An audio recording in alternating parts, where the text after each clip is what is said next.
ఎవరో vehicle head light on చేశారు. అలాగే ఉంచమని చెప్పండి. ఆపరేషన్ పూర్తి చేద్దాం. హరి అప్. అలాగే సార్.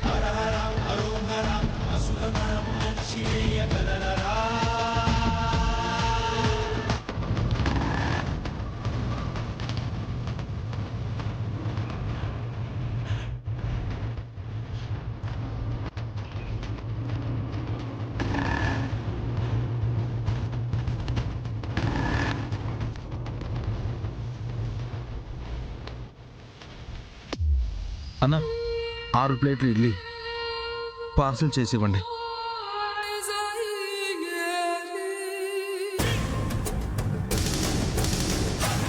ఎండాకాలంలో మంకీ క్యాపులు పెట్టుకున్నారేంటి?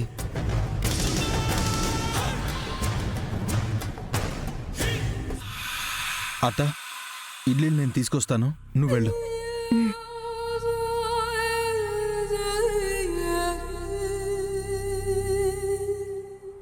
రాయ్, కనిపెట్టేశాడంటావా?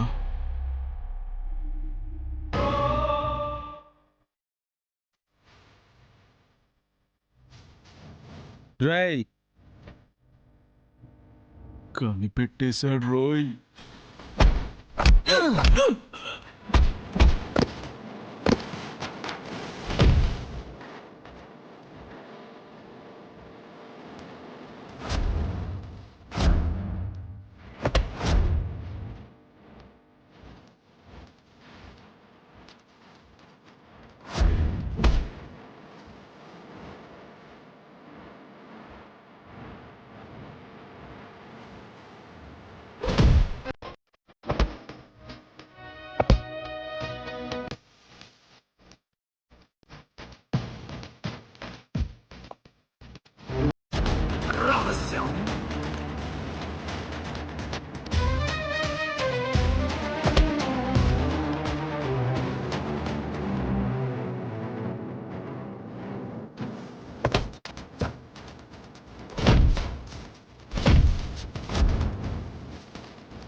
ఎవర్రా మీరు?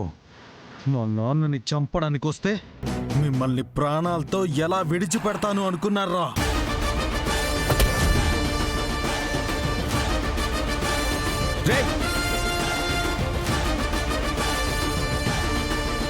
గంగా, ఏంటి?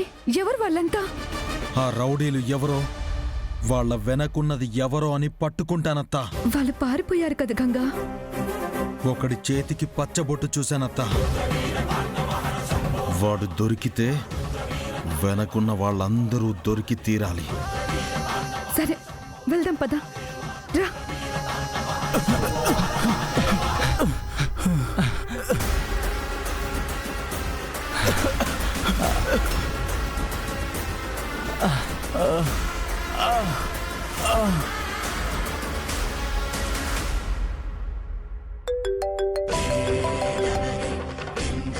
హలో అయ్యా, రొప్పుతున్నావేంద్రా? మల్లికార్జున గాడికి మల్లెపూల దండేసి పాడి కట్టడానికి ఎంతసేపు పట్టిందా? లేదయ్యా, తన్నేం చేయలేకపోయాం. వాళ్ళ కొడుకు గంగొచ్చేశాడు.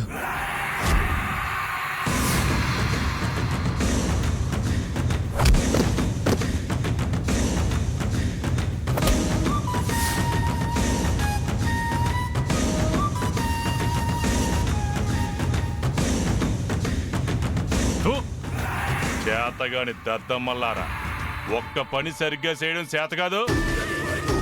అంతమంది ఊపుకుంటా పోయినారు. ఆసుపత్రిలో గడ్డి పీయడానికి అయ్యింది.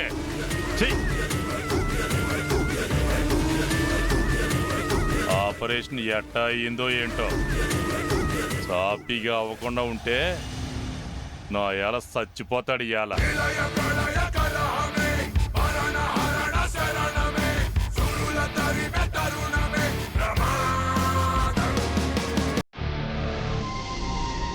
డాక్టర్ మా నాన్న నథింగ్ టు వరీ. మీ సమయస్ఫూర్తి వల్ల పవర్ లేకపోయినా సరే ఆపరేషన్ సక్సెస్ చేయగలిగాం.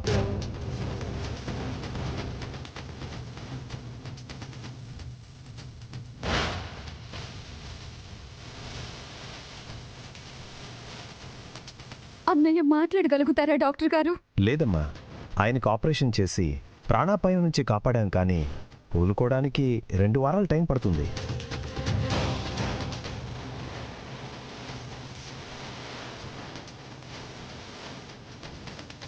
స్పృహ వచ్చిందా డాక్టర్? స్పృహ రావాలంటే మేమిచ్చే మెడిసిన్కి బాడీ స్పందించాలి. అప్పుడు గాని అతను ఎప్పుడు కళ్ళు తెరవగలడో మేం చెప్పలేం. ప్రాణాపాయ స్థితి అయితే తప్పింది కదా doctor? Yes, he's out of danger now.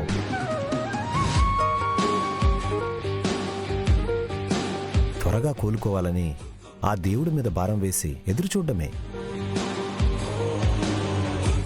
Take care.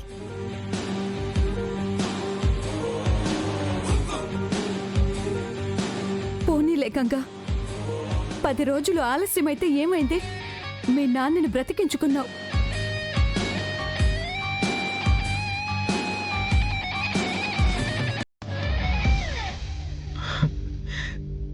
నాన్న క్షేమంగా ఉన్నాడమ్మా. అయ్యా,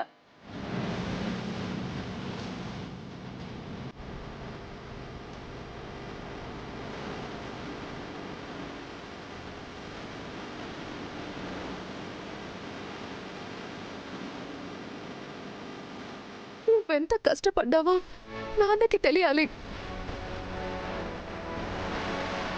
అవునన్నయ్య, జరిగిందంతా నాన్నతో చెప్పాలి.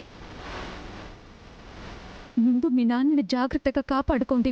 అత్త, అవును గంగా, రౌడీ ఎదవలెవరో మీ నాన్నని చంపేయాలని చూస్తున్నారు అంటే ఆయన్ని ఓ కంట కనిపెడుతూనే ఉండాలి.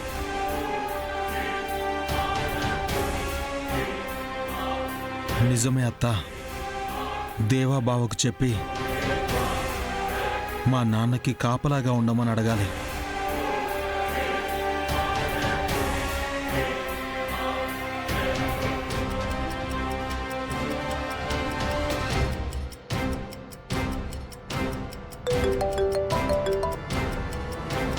దేవా, ఇప్పుడైనా మంచి మాట చెప్పు.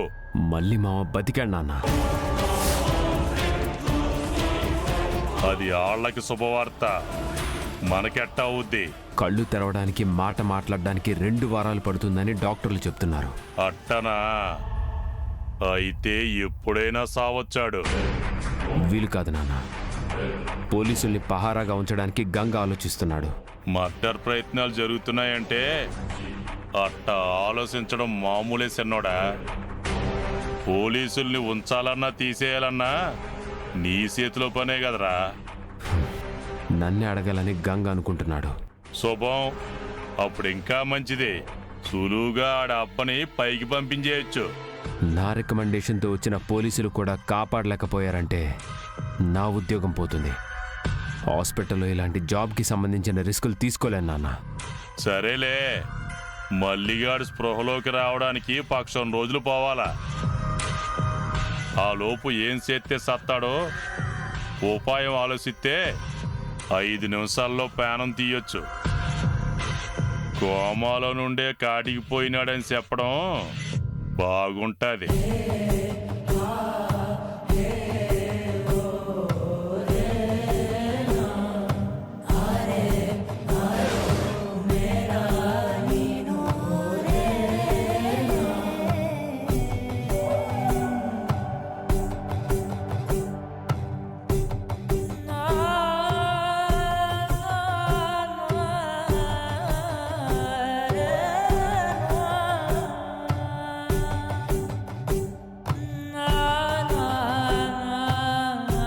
కోలుకుంటే నిన్ను ఈ స్థితికి తెచ్చిన వాడి అంతు చూడాలనుంది నాన్న.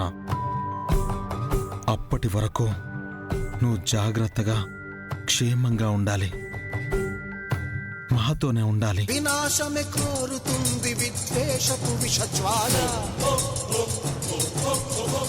శ్మశానపు చిత్తుల కాంతిలో స్వర్గమే చూడగా. ఏం ఆలోచిస్తా ఉండవురా పెద్దోడా? మల్లిగాడు ఆసుపత్రిలో పడుకున్న మంచమే ఆడి పాడైతదనుకున్నా, కానీ ఆడిని బతికించే దేవుడు కూడా అవుతుందనుకోలే. ఇంకా వాడు కండ్లు తెరవలేదు కదరా.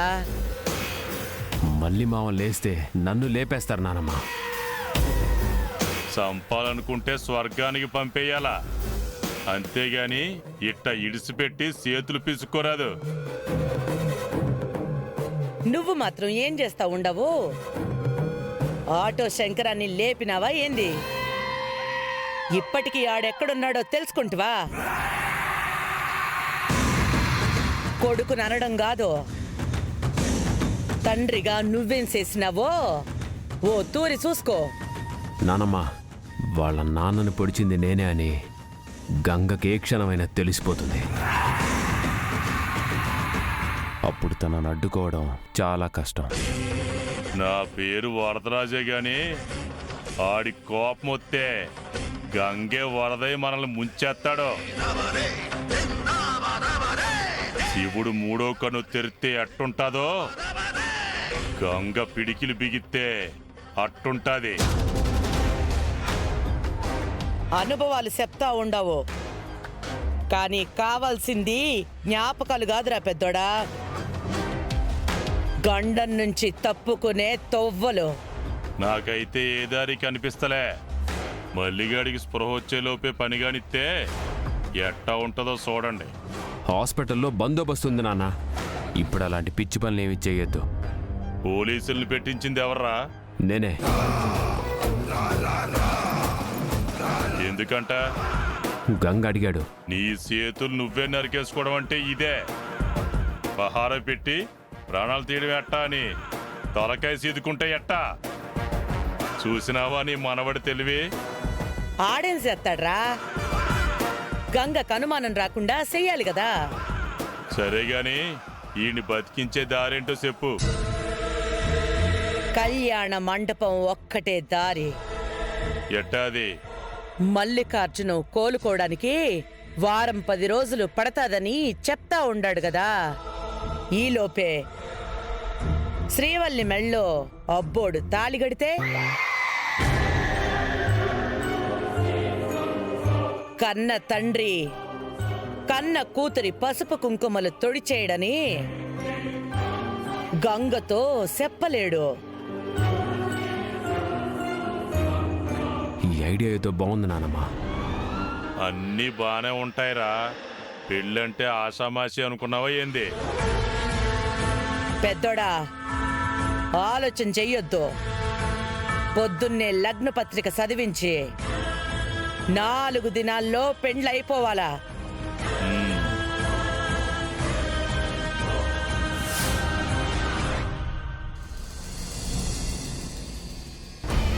అమ్మా, ఇది శ్రీవల్లి జాతకమే కదా? శ్రీవల్లి, గంగా,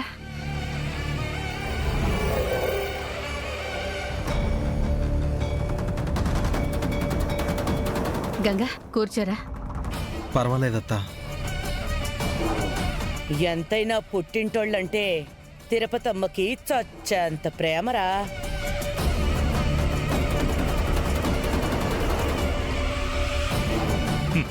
ఎందుకుండదమ్మా, పాపం సావు బతుకుల్లోకి పోయి గండం నుంచి బయటపడినా వాళ్ళ అన్నయ్యను చూడడానికి పోలేదు.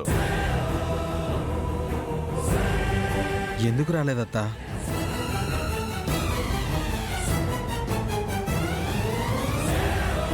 నా వంక చూస్తా ఉండవేందే?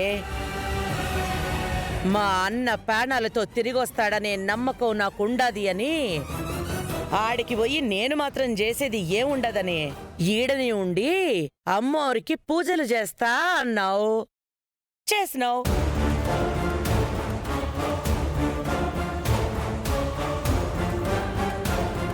అత్త, నువ్వు చేసిన పూజ వల్లేనేమో నాన్న ప్రాణాపాయ స్థితి నుంచి బయటపడగలిగాడు. మళ్ళీ మావకి మెలకు వచ్చిందా గంగా? లేదు. ఎప్పుడు వస్తాడో ఏమో గానీ మీ చెల్లి పెళ్లికి ముహూర్తం అయితే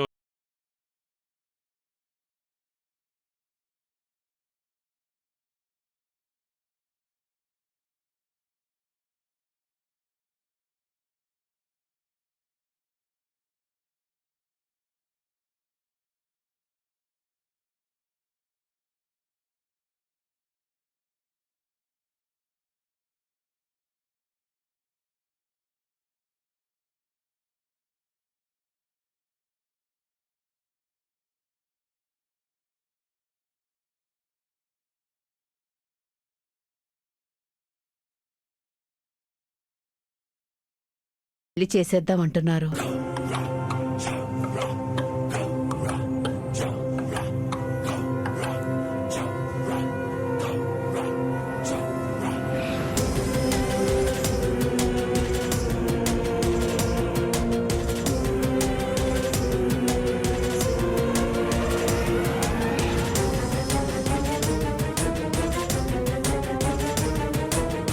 నాన్న హాస్పిటల్లో ఉన్నాడు.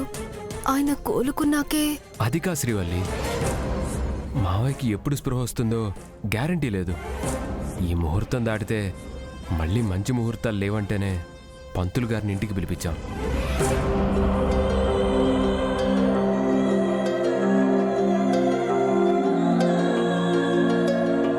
వారం 10 రోజుల్లో మా నాన్న కోలుకుంటాడనిపిస్తోంది.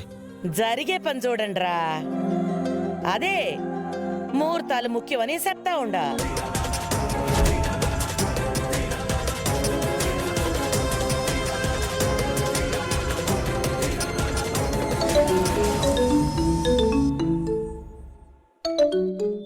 డాక్టర్ గారే ఫోన్ చేస్తున్నారమ్మా.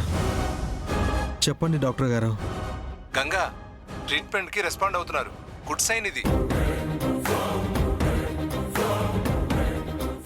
ఎప్పుడు మెలకు రావచ్చు డాక్టర్? వారంలోపే పేషెంట్ మెలకులోకి రావచ్చు.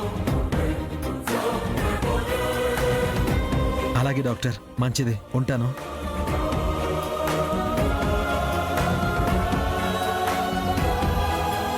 అమ్మా శ్రీవల్లి, 5-6 రోజుల్లోనే నాన్నకి స్పృహ వస్తుందని డాక్టర్ గారు ఫోన్ చేసి చెప్పారు.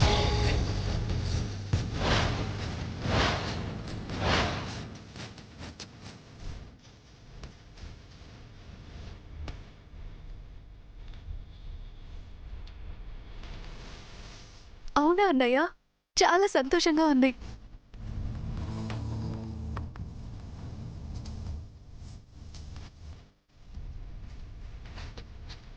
చూస్తున్నారా, పెండ్లి ముహూర్తం పెట్టుకుందాం అనుకుంటా ఉండాం. ఇక మీకంతా మంచి జరుగుతుంది. ఇక లగ్న పత్రిక కూడా రాయిస్తే ఇంకా తొందరగా నయం అవుతుందని నాకు నమ్మకం ఉండదు. అవును బావా, రాయించేద్దాం.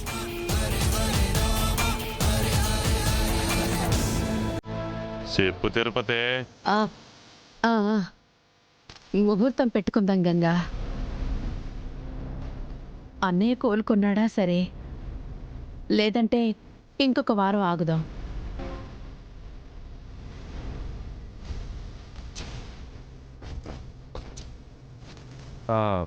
లగ్న పత్రిక అయితే రాయించేద్దాం. శుభకార్యానికి శ్రీకారం చుడితే మళ్ళీ మా ఆరోగ్యానికి మేలవుతుందని నా నమ్మకం.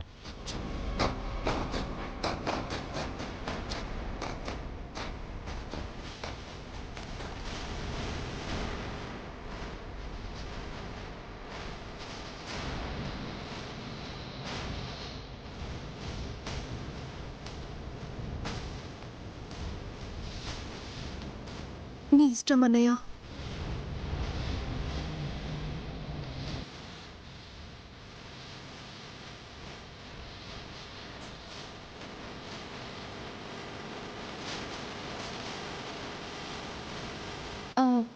అదేంటి శ్రీవల్లి, పెళ్ళికి ప్రిపరేషన్స్ చాలా ఉంటాయి కదా. నీ పెండ్లి కూడా అప్పుడే జరుగుతాదే. నువ్వు తయారుగా ఉన్నప్పుడు శ్రీవల్లి మాత్రం తయారుగా ఉండలేదా ఏంది? చెప్పు తిరుపతి. రాయిద్దామండి. గంగా, జరిగేదంతా మన మంచికే అనుకుందాం.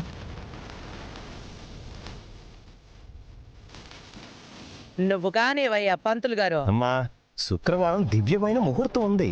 మీ అందరికీ సమ్మతమైతే వివాహం జరిపించుకోవచ్చు. లగ్న పత్రిక అయితే రాసేసే ఉంచాను. తీసుకోండమ్మా. వస్తానయ్యా, వస్తానమ్మా. మంచిది పంతులు.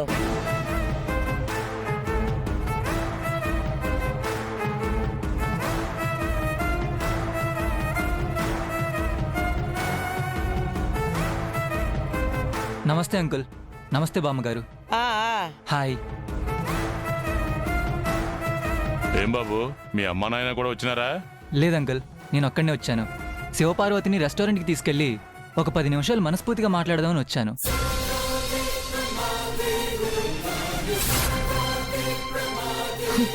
సచ్చినోడు, వీడితో ఏంటి మాట్లాడేది? ఆడపిల్లని అట్టా పంపించడం బాగుండదు బాబు. అరగంటలో తిరిగి దిగబెట్టేస్తాను అంకుల్.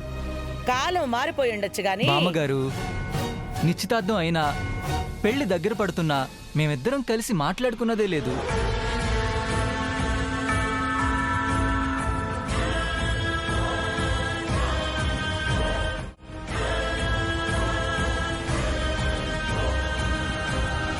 నానమ్మ, ఇవన్నీ ఈ రోజుల్లో కామన్. మీరు ఎలాంటి అనుమానాలు పెట్టుకోకండి. కావాలంటే విజయ్ శివాలు వెళ్ళే రెస్టారెంట్కే నేను శ్రీవల్లిని తీసుకొని వెళ్తాను.